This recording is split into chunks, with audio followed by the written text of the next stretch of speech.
Hey everyone, this is Jazz Carvajal. I am the other half of Stay on Your Daily. And I don't know what the hell am I doing here. Oh, yeah, so we're starting out this new segment and it's called The Entrepreneur's Journey. And this will be our first time doing it. Cue the intro.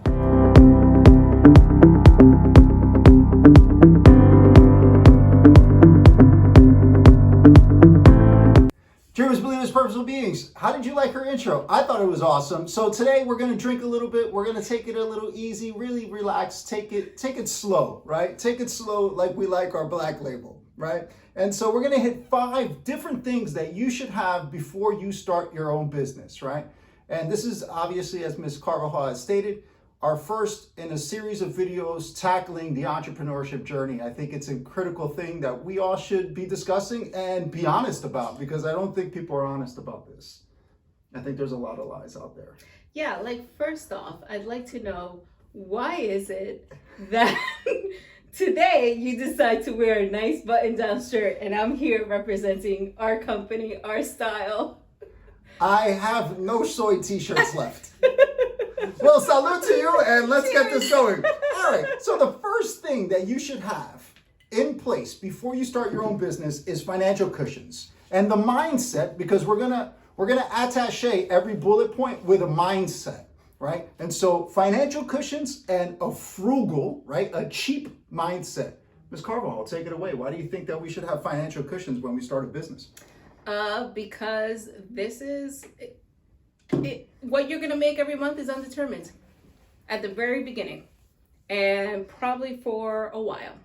So what I always say, or what we always tell a new business, is figure out what it is, your drop bottom line budget every month. What do you need to survive, right? Figure that out, and then figure out if you can chop out some extra fat from there. So what are some of the extra things that you can give up, right? So let's say, for example, every week you like to buy yourself a bottle of scotch, and all of a sudden, you're now a business owner, and while yes, you will need some scotch to get you through the day sometimes, you're gonna have to probably cut back that budget. Maybe there's an expense or an entertainment budget that you might have to cut back. These are things that you really, before you take that leap into entrepreneurship, you want to figure that out. What is the bottom line bare minimum that you can live off of? And you do that because that is the bare minimum you need to be comfortable with, and you need to have that cushion. So if you're starting a business, do you have that savings to cover 6 months of expenses? Because guess what? It can take 6 months. Or let's say maybe you do well the first few months, maybe you do well the first 6 months to a year, and all of a sudden you hit a bump. What did we hit a bump with this year? The pandemic, right? That took everyone by surprise. So now, whether you're a business that just started or you've been in business for 30 years, were you able to survive this pandemic? Did you have that cushion, right? This is a prime example of when you have to go back to that initial budget, that bare minimum budget. Can you live off of that? Can you and your family live off of that bare minimum budget? You always want to have that bare minimum budget in mind as an entrepreneur, right? And always have some sort of cushion, 6 months to a year of that. And if you don't have that built in before you start your business, don't go at your business full time. That was very well said, and I like how you closed it. Don't go full time if you don't have those reserves. Exactly. Right. And so the second part is something that we find a lot of businesses don't like to do, and I would say the majority of businesses never do. Business plans. Yes. It always seems as the misnomer in the marketplace that the only reason you would need a business plan is if you're looking for an angel investor. And this is just folly. It's absolutely incorrect. How could you accurately assess how you're going to scale your business and how you're going to roll out your business if you don't understand what you're actually going to do? The location, the marketplace, your competition, the pricing, how much everything costs, the overhead. You should know these things, and it should be constantly looked at and constantly reviewed. So let's say you start a business, right? And you have the business plan. Good for you. then 3 months later, you never look at it again, right? Again, half of the businesses we know probably don't have one, and then the other half never follow up and look at it again and update it. Operational inefficiencies start from the very beginning in that mindset. Number 3, and Ms. Carvajal, as you can see, we're playing off each other. Number 3 is ID a target market and potential channel partners, right? This should also be demarcated in the business plan, but it's something you should have in your mindset, right? Who am I going after? Who is the people that need the solution to my problem? And who are the businesses I should be partnering with? Who I should be partnering with. Thank you Yes. very much. It is hitting me already. Ms. Carvajal, take it away. IDing the market, the target market, right? Yes. And how do you engage potential channel partners? One, when you put your business plan together, which Dr. Murrow very eloquently spoke about, but that plan is your plan, right? And you always want to stick to it. In that plan, you have identified who your target audience is, right? Ian mentioned it as the people who are going to buy your solution. Your service, your product is a solution to a problem, right? Who are the people that have this problem? Who are the people who require this solution? You need to be very, very clear with that audience, who those people are, okay? And if you say everyone, then you do not know your market, okay? You have to be very specific. Know the demographic, know where they're located, what age, what gender, what are their occupations. You have to know very specifically who these people are so that you know who you're targeting. Your channel partners, the businesses that you're going to do business with that are going to help support your product, your service, should also have this as a market, should share the same market that you are sharing. So, for example, an event planning company. An event planning company is going to do business with whom? With venues, with decorators, florists, photographers, limousines, DJs, yes, and other types of musicians. And there's so many other types of creatives, and depending on what type of events that you actually, target, because if you're an event planner, you're probably looking at a niche market, whether that's wedding planning, children's birthdays, quinceañeras, the list goes on. So that is an example of how you would target your services, and you would identify. Hold on a second. What? You speak like you understand this business very well. Did you own a wedding planning company? I did. That's cheating. I go to. I mean, I could also talk about construction if you want me We to. don't need the money. I heard it for 10 hours today. Yes.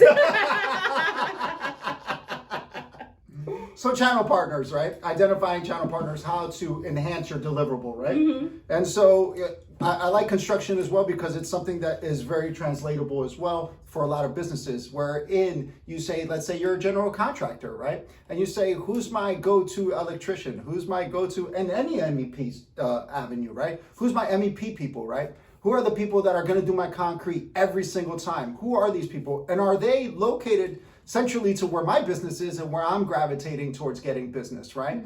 Because you need to have that team in place, right? So that you could deploy that deliverable like this, right? And so it has to make sense for everybody involved. That's why identifying channel partners is so critical at the outset, because now you are targeting them. And number 4 is being organized, right? Knowing is a huge component. Operational efficiency, right? Our bread and butter, right? Organization starts with that business plan, right? Because if you know where your market is going, right? If you are looking at the economic trends, you're looking at, specifically for your industry and for factors that would affect your industry. Tom and his pens. Well, so really that's how important what I'm saying. I'm sorry, I didn't know it was a light there. Yes. So if you're looking at the economy, if you're looking at what are the trends, what is happening, globally, regionally, locally, if you're looking at all that, you've already analyzed that in your business plan, right? And if you're constantly reviewing your business plan, which you should at least once a quarter, and if not at least once a year, just to make sure that you are on track, or there's things that you need to change or tweak for your plan. And so part of that organization starts with your business plan, and you take your business plan, and from there you start organizing what are the things, what are the tools, what are the resources you're going to need in order to be able to successfully grow your business, right? Is it, an infrastructure such as an office, having filing cabinets, having, the right software to store your information, your contracts, your data, having the right accounting system in place, having the right bookkeeping system in place, all of these things, setting your schedule, right? Because one thing as a business owner is that you do have to schedule yourself. You have to, it is a daily motivation. You have to daily motivate yourself in order to be able to get to work, do the things that you need to do to be able to grow your business. And there's things that you also have to routinely do that maybe it's not part of your passion. It's probably not the reason you got into business. I mean, we go back to that wedding planning business, right? I started it because I was passionate about, I really enjoyed planning events and putting things together. I love planning things, right? I'm a project manager, so I enjoy doing that. But there are other components to it, right? The other components are the bookkeeping, right? My accounting, making sure that all my invoices are done on time, making sure that I'm collecting, monies on time, making sure that my contract is templated, right? And that's something that we do, right? We help organizations get themselves organized so that things become routine. Mm-hmm. And it's almost the mindset of whiteboarding every deliverable and process of your business, right? And so here's the inevitability of businesses that put themselves on the right footing, understand their market, and know where their business is going in 36, 48 months, right? The winning mindset is at the anticipation of growth. And so what we find, and where we really are able to help businesses, is when a business doesn't anticipate growth. And all of a sudden now they have 20 employees from 3, right? And how do we create processes and procedures that are predictable, and you can actually demarcate returns on investment to every single part and apportionment of your business? If you're not able to do that adequately, then you will not scale and continue to grow your business, because you're just hitting an influx. It's just the inevitability of the business, the way that you attacked it, and there's tiers to it. You hit tier 1, it's like rounds of funding, right? You hit round A, right? But you're not gonna get to round B because you don't have the infrastructure and the mindset and the opportunities through the people you're interacting with. You're not hiring the right bodies, you're just filling bodies and not providing them the tools to be successful because you don't have them yourself. Number 5, and this is holy mindset, right? And it's patience, right? Oh man, that's hard. Patience is hard. I read 600-page novels. I'll tell you, once I get to 400, I get antsy. I want to start skipping ahead, but I know patience, you get through it. Get through it. The other part is embracing failure, right? Because part of patience is knowing that you, and I have a great testimonial from a friend of mine who he does sales. And so he visited 60 dealers, car dealers, and had 58 rejections in a 2-week period. 58 rejections, but he closed 2 people. And 2 people made his quarter, right? And so that's your mindset, right? Volume, identifying correctly, identifying that target demographic, and knowing patience, accept failure. No is very common. People are going to say no to you quick, more than they say yes. All of that is, you do have to have a strong mindset. Yes, every no sucks. Every time you lose a job, it absolutely stings. Anyone who tells you business isn't personal is lying. Business is absolutely personal. You are definitely invested. Thank you. Pay no mind to the man. I hope that was out of frame. That was out of frame. Business is absolutely personal. 100%. Absolutely. Yes. You are invested, right? Especially when it's your own business. And you take it very personal when it's yours. Absolutely. And even when it isn't yours. I think that, for any of the executives out there, any of the leaders, the managers out there, even if you're working for another company, you absolutely take your job personally, right? You are invested. You take pride in what you do. And as long as you are someone that takes pride in what you do every day in and day out, you're going to take, your work product personally. You want it to be accepted. You want it to be praised, right? So when you are, out there doing business development, you are out there trying to market your business, trying to make a sale, trying to close a sale, you want to win you want to win them all, right? And you'll go in excited, you'll get a good lead, a really hot lead from someone. It'll say, hey, listen, this person really needs your service. Let's set up a meeting, done deal. And the person will even say to you, oh my God, absolutely, man. I really need this service. This is great. But you know what? I need to go back and talk to my business partner. Sometimes that business partner is a spouse. Sometimes it's someone else. But that person will go back and have a conversation, and all of a sudden, That's of that usually the coup de excitement. grace. That's the coup de grace. That's usually the death knell. If you don't close in that moment, it's not done. closing. Yes, It's not exactly. closing. So if you don't close then and there, very likely that you're not going to close. And you have to understand that and be okay with that. And Yes. you can't, in that instance, you can't take it personal on that client.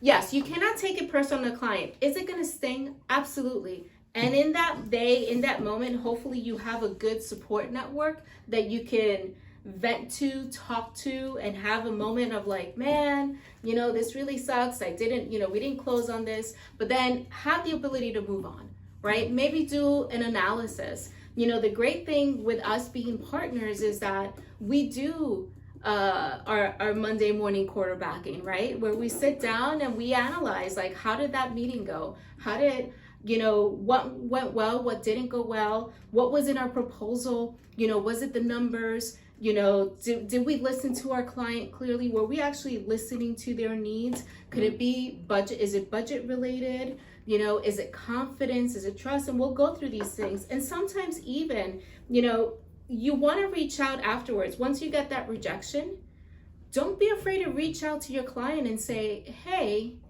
can we have like a conversation? Let me know what happened. Yeah. What is it that could have gone differently? Like, or why was it a no? What was the hesitation? Right? Absolutely. And I'll say this, and I'll add to this. Eagerness, right? Eagerness from the outset will get you into bad contracting. It will have you diminishing your fees, right? Your eagerness to please will get you in bad situations, right? Remember, if somebody's a huge client, and this is something why I want to do these videos, because it's not talked about a lot. We have to talk about these certain caveats. If there's a huge business, right, and it seems too good to be true, like, why are they hiring me? It's because they're going to screw you over, right? And if you're too eager to please, and you just see that money and go, I want to close. I'm not saying in every instance, but understand relationships, understand all the players, understand never being cold, right? Why are they engaging with me, right?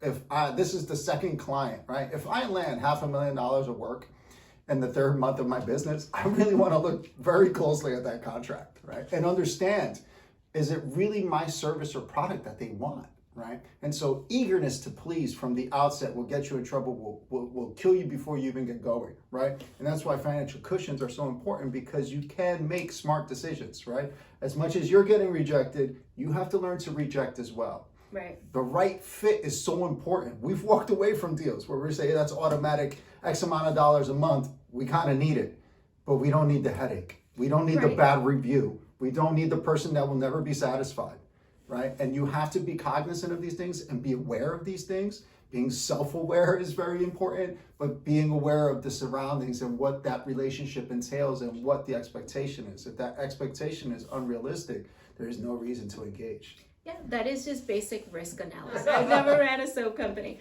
but I'm just giving this as an example.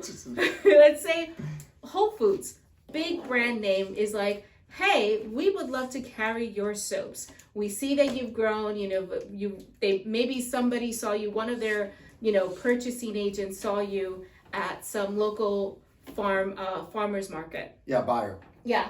So now you're like, oh my God, this is amazing. This is the deal of like a lifetime, I'm going to be in Whole Foods, right? And you don't even think it. You'll say it yourself. Yeah. You'll say they want 100,000 units in 3 months. And you're like, oh my God, I'm doing it. And you're like excited. You're telling your family. You're calling up your friends. You're like, oh my God, I can't believe this. But then you realize, you know, before you sign that dotted line, read through what it is that they're specifically asking you to do. You know, are they taking any rights to your name? You know, can you actually meet the demand that they're asking for? You know, do you have the ability to produce the amount of soaps that they're asking you to? At this point, maybe you were just producing at home, maybe just in your kitchen, you know, your small little galley kitchen, you were producing these soaps. And now all of a sudden you actually need a manufacturing line. So what do? Oh, I'm going to have to rent out a space. You know, or maybe I go and rent, because sometimes go really big. Some people start going like, oh my God, I got to buy a warehouse. I got to buy all the equipment. And now you're trying to get a business loan because you don't have the upfront cost to manufacture. Exactly. So I'm like, let's go get a loan. And you haven't even signed that dotted line. You haven't read, you know, what exactly are you getting out of it? Right? Yeah, here's a great one we see all the time. And here's the thing. You don't need to be a lawyer to understand the basic tenets of a contract. I think that's a misnomer in the marketplace. Right. I love talking about misnomers because people are like, but don't I need a lawyer? You should know how to read a basic contract.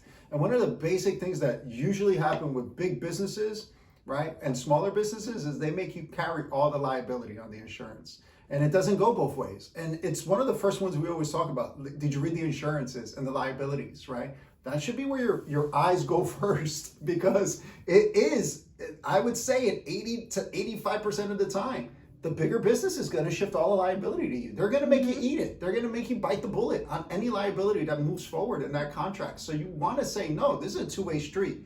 Every contract is two-way liability. Everybody needs to name each other on their policies. And so that's one of the ones that we see all the time. There's a little kibble of delicious freeness from us. Yes. You can't suck. You can't suck at what you do, man. So yes, your business is one thing, like doing all the business side of it that you don't need an MBA to have a business. You know, you can learn as you go. You don't need an MBA to write a business plan. You don't need an MBA to do your own bookkeeping. You don't need an MBA to read legal contracts or a law degree to read legal contracts. But whatever product or service that you're putting out into the marketplace, you better not suck. Sorry. No. I can read more. I can read through contracts and mark them up. Of course, I will always get, you know, legal counsel, you know, before I say anything, but you cannot suck. Yeah, and that's how we're gonna leave it, because that's the absolute truth, and that's what reigns all day. Your product can't suck, right? Your service can't suck. I think one of the great lines is from Tom Ford, and they're like, "What is your marketing idea?" And he goes, "If my product sucks, there's no marketing. There's no reason to market, right? Stop trying to put yourself out there when you're not the master of your craft, right? You need to be best in class at what you do. You need to be the first person that somebody thinks about in your community when it comes to your business, right? When somebody thinks business consultant and they don't say Soyd, I'm losing, right? And so I'm always pitching that. We put a lot of content out, and this is the last closing of it. We put a lot of content out for free, and people say, well, what do I get out of it? I become the subject matter expert in my field. Everybody looks to me when it comes to business consulting and Jazz Carvajal, right? We are the best at what we do. We wouldn't have a business otherwise. And if you don't think you're the best at what you do, you should keep working for somebody until you are. And that's how you stay on your daily. You did it right this time.